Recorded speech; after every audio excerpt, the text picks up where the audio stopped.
ፍቅር እስከ መቃብር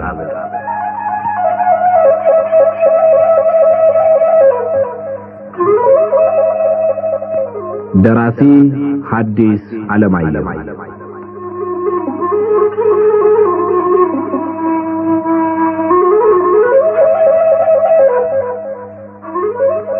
ተራኪ ወጋየሁ ንጋቱ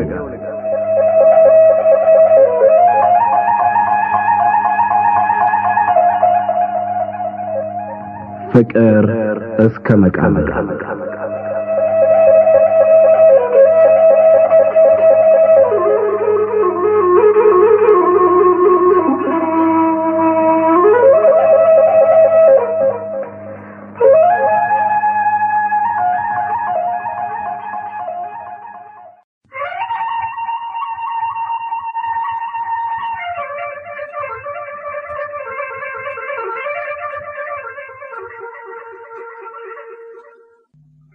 የጎንቻ ባላገሮች ምን ሊደርስ ምን ይሆን ይያሉ አደግድገው ሲገቡ ጠጅ አምጣላቸው አሉ ፊት አውራሪ በደስታ ፊት።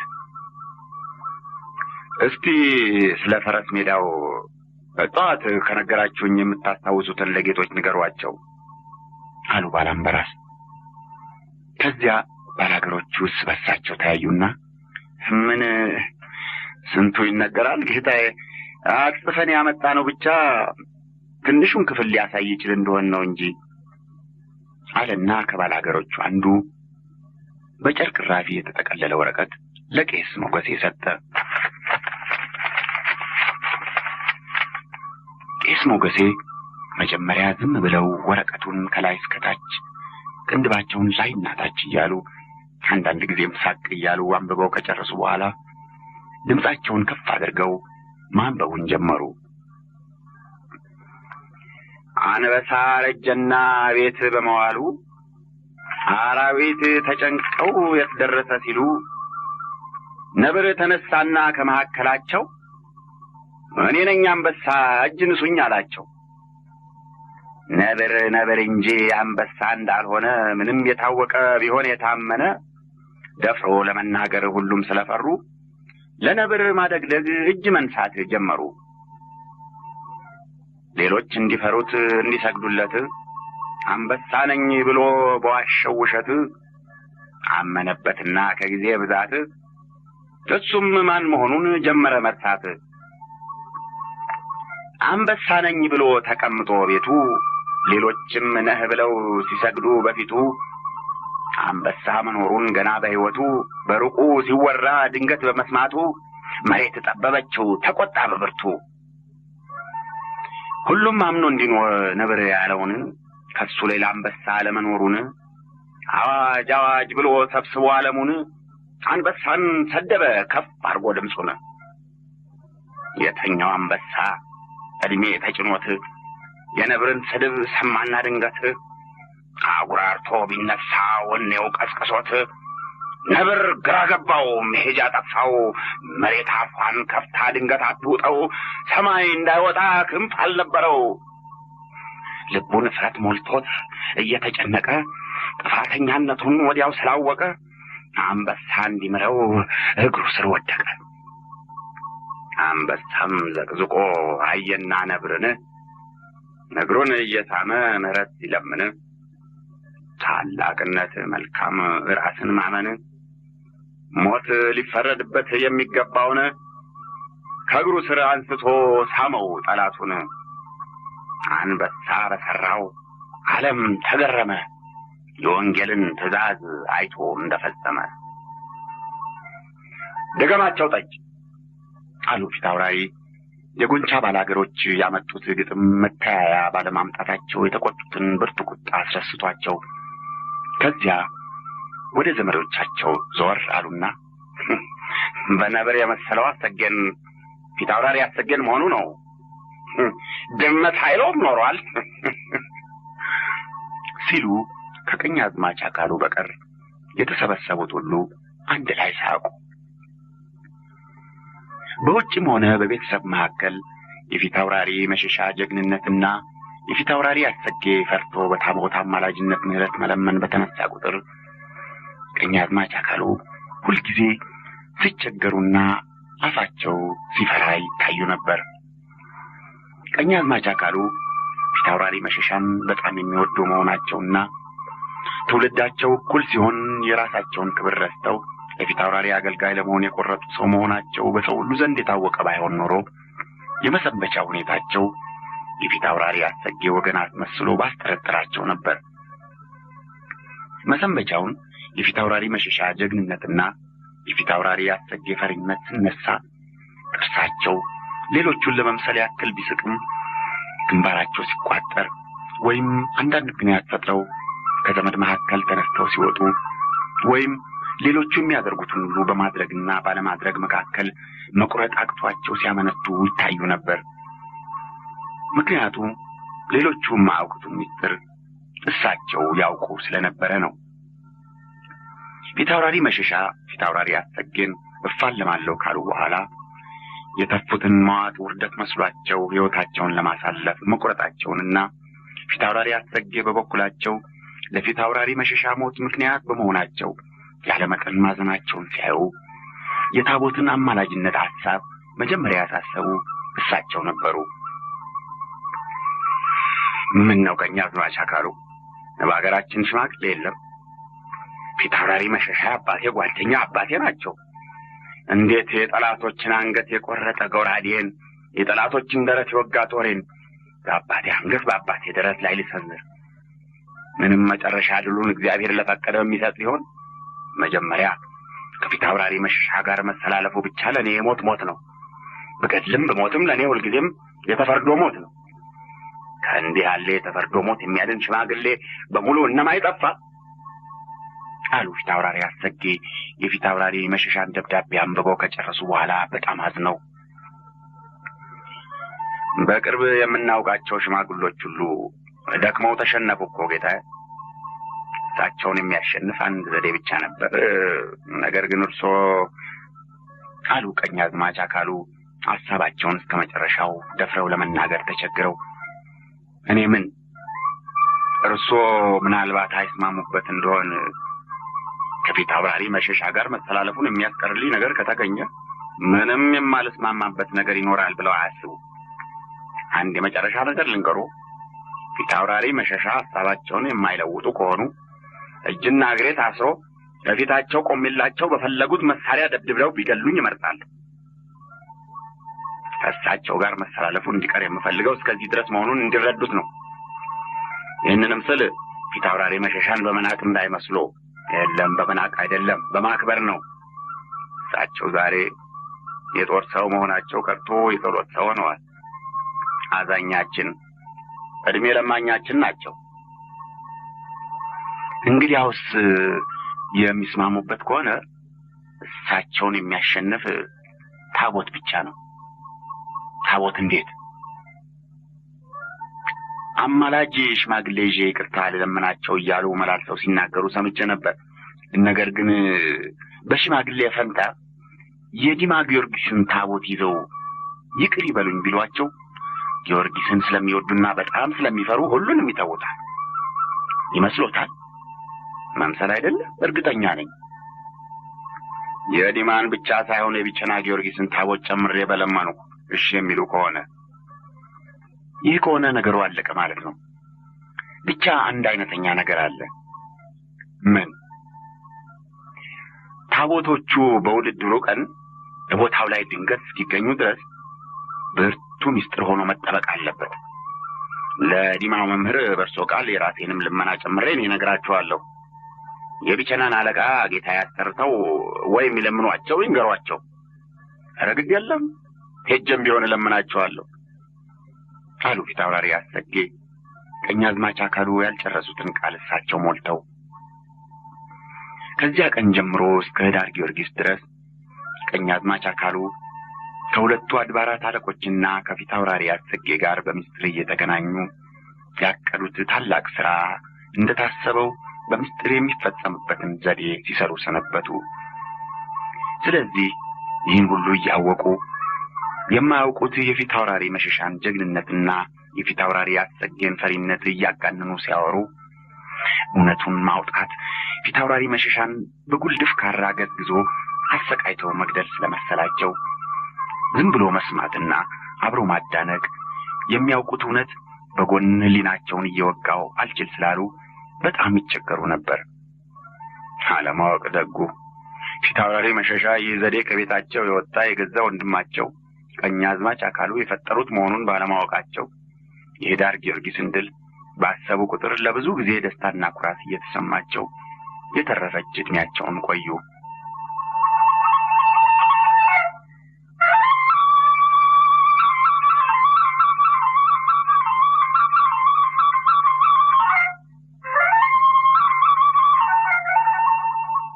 በዛብህ ዲማ በቆየበት 1 ዓመት ካለቃ ክንፉ የቅኔ መምህርነት ተመርቆ ወጣ። የሚዘርፈው ቅኔ ንባቡ ያማረ ምስጢሩ የረቀቀ በመሆኑ የሱ ስም ሲነሳ አለቃ ክንፉ ድንቅ ቅኔ አዋቂ ነው ይሉ ነበር። አለቃ ክንፉ ሰው ማመስገን ላይ በጣም ቁጥብ ስለነበሩ ከሳቸው አፍ ይህን ያክል እንኳን መመስገን ከንጉሥ እንደመሸለም ነው ይባል ነበር።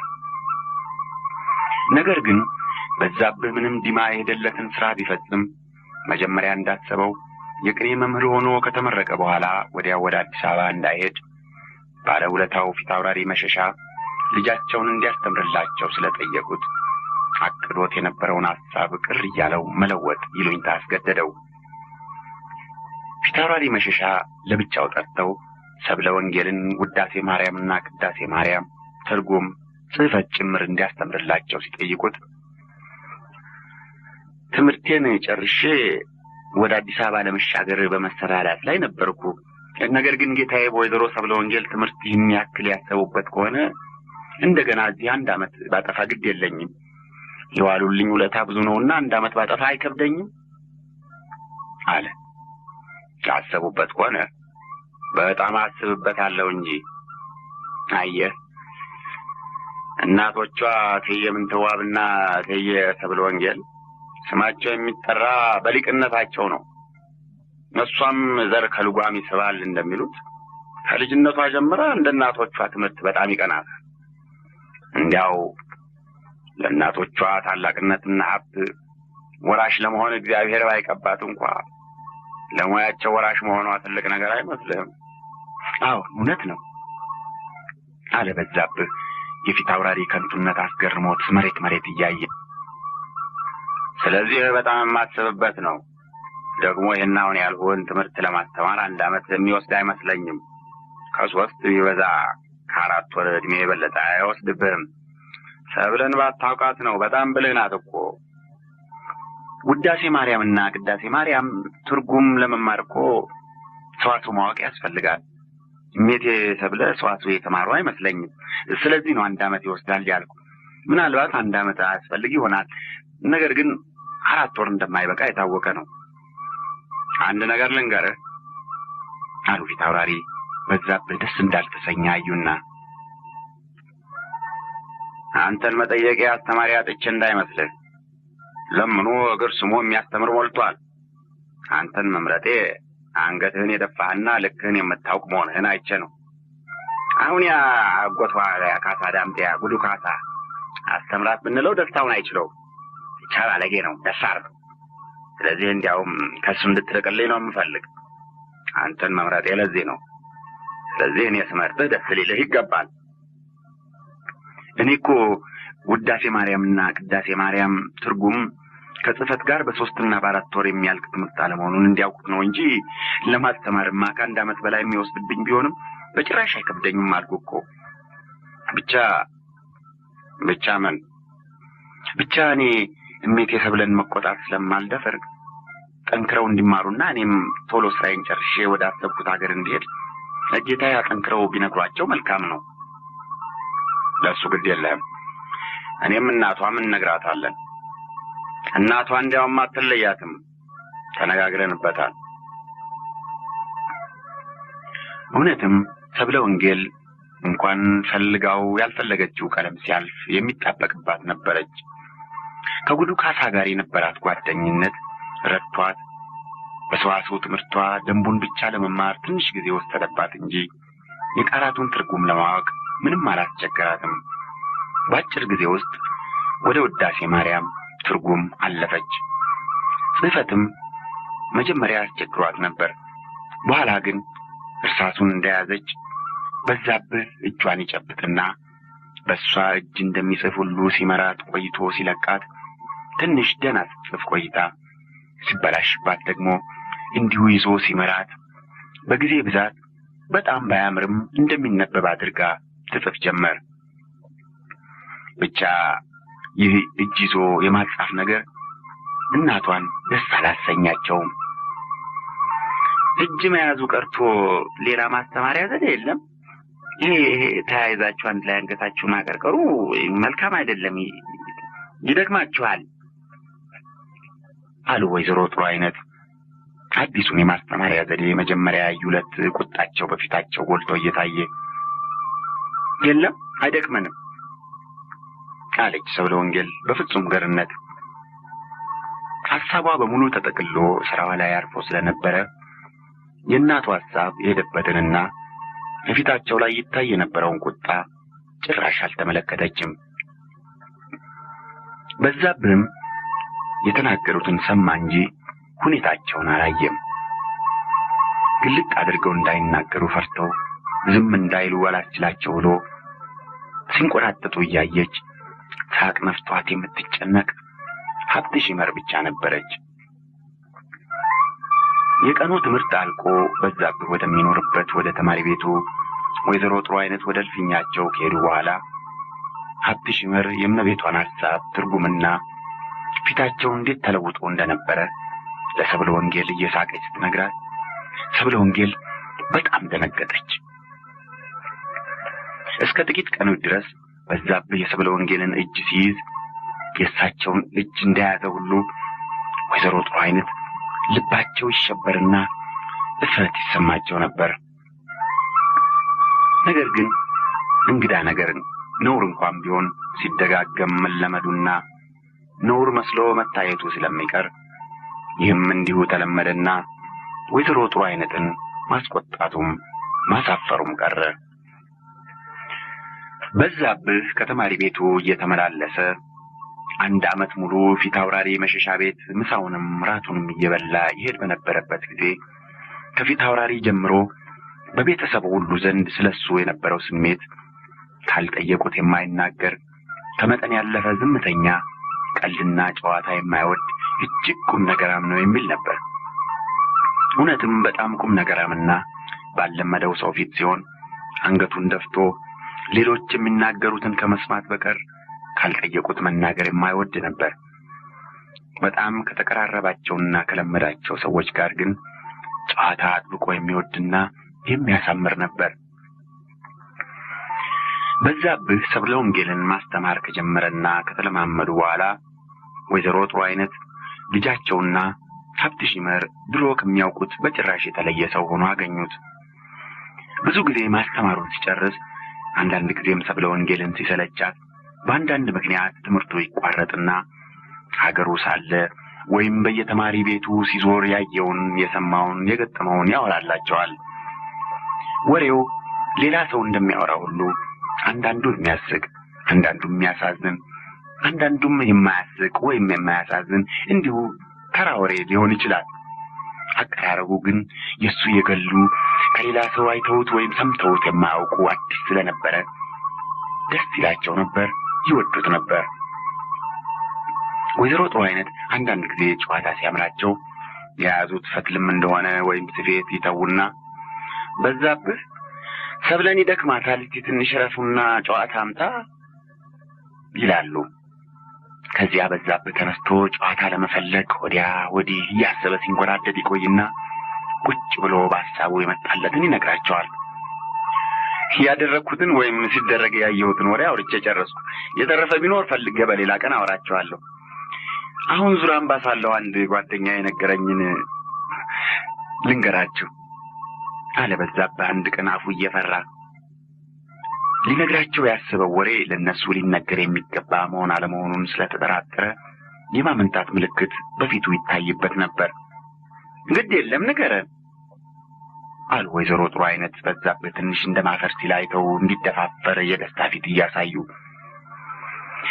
አንድ ተማሪ ቁራሽ ልመና በሄደበት ወደ አንድ ትልቅ ቤት ደረሰና በእንተ ስማ ለማርያም ስለ ቸሩ እግዚአብሔር ሲል አንዲት ሰዓሊ በጣም ተጠንቅቆ የሰራት እንጂ እንዲሁ በልማድ እንደሌላው ሰው ከሩካቤ ስጋ የተገኘች የማትመስል እጅግ የተዋበች ቀይ ወይዘሮ እንደ ሐር የለዘበለዛ ጠጉሯ በራሷ ላይ ተረፍርፎ የዓይን ሽፋሎቿና ክንዶቿ በቀጭኑ ኩል አልፎባቸው የቀሚሷ ሰፊ አንገትዮ በንቅሳት ያጌጠ አንገቷንና የፀሐይ ወጋጋን የመሰለ ብሩህ ደረቷን ገልጾ እያሳየ ከታች በግራ አልቦ ያጌጡ ባቶቿ ከላይ ውብ ዳሌና ወገቧ እንዲታዩ ሸንቀጥ አድርጋ ታጥቃ ግማሽ እንጀራ በዝርግ ሰፌድ በግራ እጇ ዘለግ አድርጋ ይዛ በቂንጠኛ የወይዘሮ አካሄድ ወዲያ ዘንከት ወዲህ ሸንቀጥ ወዲያ ዘርገት ወዲህ ዘንከት እያለች መጣችና እንካ አለችው ሰፌዱን እስካፉ ድረስ አቅርባ። ወይዘሮዋ ከደስደስ ድርና ማግ እንደተሰራች ከግር ጥፍሯ እስከ ራስ ፀጉሯ በሷ ላይ የሚታየው ሁሉ የደስደስ ያለው ነበር። ተማሪው በህልም ወይስ በውን ያለ መሆኑን ማወቅ አቅቶት እሷን ፍለጋ ወይስ ቁራሽ ልመና የመጣ መሆኑን ማወቅ ተስኖት አይኑን እሷ ላይ ተክሎ እየተቅበዘበዘ ወደ አበሳ ቁራሹን ከሰፌዱ አንስቶ በኮፋዳው አገባው ብሎ መሬት ጣለው። ወደቀልህ አለች ወይዘሮዋ እየሳቀች እሷም አይኗን ከተማሪው ላይ ሳታነሳ። ተማሪው አሁንም አይኑን እሷ ላይ እንደተከለ ቁራሹን አነሳው ብሎ የወይዘሮዋን እጅ ሲይዝ ኮፋዳው ወደቀ። ኮፋዳህ ደግሞ ወደቀልህ አለች ወይዘሮዋ አሁንም እየሳቀች። ከዚያ ተማሪው ኮፋዳውን አነሳው ብሎ ወይዘሮዋን አንስቶ ተሸከመና እየሮጠ ቤት ቢገባ ባልየው ሳዳር መደብ ላይ መከዳውን ተደግፎ ተጋድሞ ጠጅ እየጠጣ እሳት ሲሞቅ አገኘው። ወዲያ ይነሱ ሜቴን ላስቀምጥበት አለ ተማሪው ባልየውን ሲያይ ደንግጦ የሚናገረውን አጣና። እዚህ አስቀምጣት ግድ የለም መደቡ ለሶስት አይበቃም እንጂ ለሁለታችን ይበቃናል አለ ባልየው እየሳቀ። ተማሪው እንደታዘዘው ወይዘሮዋን ባሏ አጠገብ መደቡ ላይ አስቀምጦ የሰራው ስራ እሱን ራሱን አስገረመውና ይበሉ እንግዲህ የሚቀጡኝን ይቅጡኝና ሳይመሽብኝ ወደ ተማሪ ቤት ልሂድ አለ። ሂድ ግድ የለም ተሸክሞ የሄደ ነው እንጂ ተሸክሞ ያመጣ አይቀጣም አለ ባልየው አሁንም እየሳቀ። ተማሪው እግዚአብሔር ይስጥልኝ ብሎ አመስግኖ ቢወጣ እሱ የሰው ወይዘሮ ሲሸከም ውሾች በአንድ በኩል ሲለምነው ያመሻውን ቁራሽ በልተውበት አገኘ። በዛብህ ሲያወራ ወይዘሮ ጥሩ ሰብለ ወንጌልና ሀብት ሽመር በጣም ይስቁ ነበር። እግዚአብሔር አይኗን ያፍሰውና ሲሸከማት ዝም ብላ ተሸከመኝ አለችው እባክህ አሉ ወይዘሮ ጥሩ ሲስቁ የወረደውን እንባ ከዓይናቸው እየጠራረጉ። ምን ታድርግ ወይዘሮ አይደለች አለ በዛብህ። እንዴት ወይዘሮ ሁሉ ሲሸከሙት ዝም ብሎ እንደ ስልቻ ይጫናል እንዴ አሉ ወይዘሮ ጥሩ እንደመሳቅ ብለው። የለም እንደሱ ማለት አይደለም። ግማሽ እንጀራ በሰፌድ ተሸክማ ከቤት እስከ በራፍ የተጓዘች ወይዘሮ ተሸካሚ ካላገኘች ያን ሁሉ መንገድ መመለስ ይደክማታል ማለቴ ነው አለ በዛብህ እሱም ትንሽ እንደመሳቅ ብሎ። አፋራም አይኖቹ አንድ ላይ ማረፍ እንደፈሩ ሁሉ ከወይዘሮ ጥሩ ወደ ሰብለ፣ ከሰብለ ወደ ሀብትሽ፣ ከዚያም እንደገና ወደ ሰብለና ወደ እናቷ እየሮጡ ሕይወት ሲያሽሟጥጠን አሉ ወይዘሮ ጥሩ እየሳቁ። የለም ማሽሟጠጤ አይደለም እውነቴን ነው። የሆነው አሁን የነገርኳችሁ ሁሉ ጓደኛዬ የነገረኝ ነው እንጂ እኔ ምንም አልጨመርኩበትም። በቃሉ ባጨምርበት የሴትዮዋን የባሏን የተማሪውን ሁኔታ ለማሳየት በአይንህ በአፍህ በአንገትህና በእጅህ የምታደርገው ሁሉ ያንተ መሆኑ አያጠራጥርም። እኔ ከወሬው ይልቅ አንተ ስታወራ ማየቴ ነው የሚያስቀኝ ደስ የሚለኝ አይደለም አሉ ወይዘሮ ጥሩ ወደ ልጃቸው ዘወር ብለው። ለጊዜው የተሰማቸው የደስታ ስሜት ገፍቷቸው የተናገሩት ሊያጋልጣቸው የሚችል መሆኑ ትዝ ስላላቸው ልባቸው ትንሽ እንደመሸበር አለና አዎ አለች ሰብለ ወንጌል አንገቷን ደፍታ። በዛብህም እንደማፈር አለና አንገቱን ደፋ። ፊታውራሪ ብቻ ሰብለ ወንጌል ወደምትማርበት ወደ እልፍኟ ብቅ ብለው ስለማያውቁ በዛብህን ሁልጊዜም ቢሆን በዚያው ድሮ በሚያውቁት መልኩ ካልጠየቁት የማይናገር አንገቱን የደፋ ቦታውን የሚያውቅ አድርገው ነበር የሚመለከቱት። አንዳንድ ጊዜ ምሳውን ወይም ራቱን ሲበላ ወይም እንዲሁ አስጠርተው የሰብለ ወንጌል ትምህርት እንዴት እንደሆነ ይጠይቁትና ቀለም ተቀባይ መሆኗን በጣም እያደነቀ መጀመሪያ ከገመተው ጊዜ በፊት የምትጨርስ መሆኗን ሲነግራቸው ደስታቸው ከመጠን ያልፍና የእሷን ብልህነት ለሳቸው መፈከሪያ አድርገውት አጋጣሚ ካገኙ የመጣው ሰው ሁሉ ቢሰማ ይወዱ ነበር። አንድ ቀን የእሳቸውና የምሽታቸው ዘመዶች አንዳንድ ወዳጆቻቸውም ሊጠይቋቸው መጥተው መጠጥ እየተጠጣ ሲጫወቱ ምሽታቸው ሰብለ ወንጌል ስትማር ሲጠብቁ ከቆዩበት መጡ።